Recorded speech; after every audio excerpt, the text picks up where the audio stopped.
அன்பான சகோதரர்களே, ஒரு செல்வந்தர் தன்னுடைய காரில் சென்று கொண்டிருந்த பொழுது அவர் பிச்சை எடுத்துக் கொண்டிருந்த 2 சிறு பையன்களை பார்க்கின்றார்.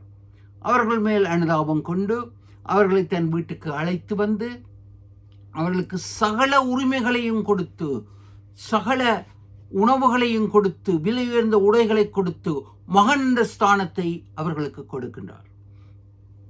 அவர்கள் செல்வ செழிப்புடன் சீமானாக வாழ்கின்றார்கள். சிறிது காலத்தின் பின்பு செல்வந்தர் கூறுகின்றார், நான் வெளிநாடு செல்லப் போகின்றேன், நான் திரும்பி வரப்போகின்றேன். அதுவரையில் ஒரு பெட்டியை கொடுத்து, ஒருவருக்கும் தனித்தனி பெட்டி, இதை திறந்து பார்க்க வேண்டாம், இது கட்டளை என்று ஒரு 2 பெட்டிகளை ஆளுக்கு ஒருவர் பெட்டியை கொடுத்துவிட்டு அவர் சென்று விடுகின்றார். அவர் கூறுகின்றார், நான் நாளை வருவனோ சாயங்காலம் வருவனோ எனக்கு தெரியாது. சென்றவர் அங்கு சென்ற பொழுது 2 பையன்களில் ஒருவன் சற்று கீழ்ப்படியாதவன்.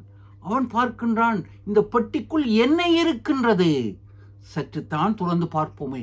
அத்தனை வீட்டின் பொருட்களையும் மகன் என்ற உரிமையையும் தந்து எங்களை படிக்க வைத்து சீராட்டி இருக்கும் இவர் இதை மட்டுமே தொட வேண்டாம் என்கின்றார் என்று இந்த பெட்டியை மெதுவாக துறந்து பார்ப்போம் என்ற பொழுது மற்ற பையன் மறைக்கின்றான். இவன் இல்லை என்று துறந்த பொழுது அதற்குள் இருந்த ஒரு சுண்டெலி பாய்ந்து வெளியே ஓடிவிடுகின்றது.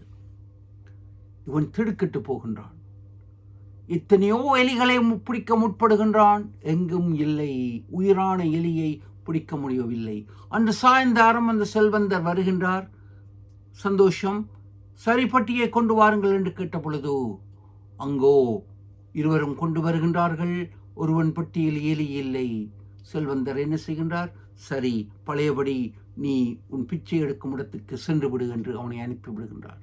மற்றைய பையனையோ கீழ்ப்படிந்தவனை தொடர்ந்து மகனாக வைத்திருக்கின்றார். இதே போல ஆண்டவரின் உடன்படிக்கை என்பது எங்கள் இதயத்தில் இருக்கின்றது, அவனுடைய வேதத்தில் இருக்கின்றது. ஆண்டவருக்கு உண்மையாக இருக்க வேண்டும், எங்கள் சகோதரர்களுக்கு அநியாயம் செய்யக்கூடாது, எங்கள் முகத்தில் எங்களில் தேவ சாயல் தெரிய வேண்டும். ஆண்டவருடைய உடன்படிக்கை நீங்களும் நானும் தான்.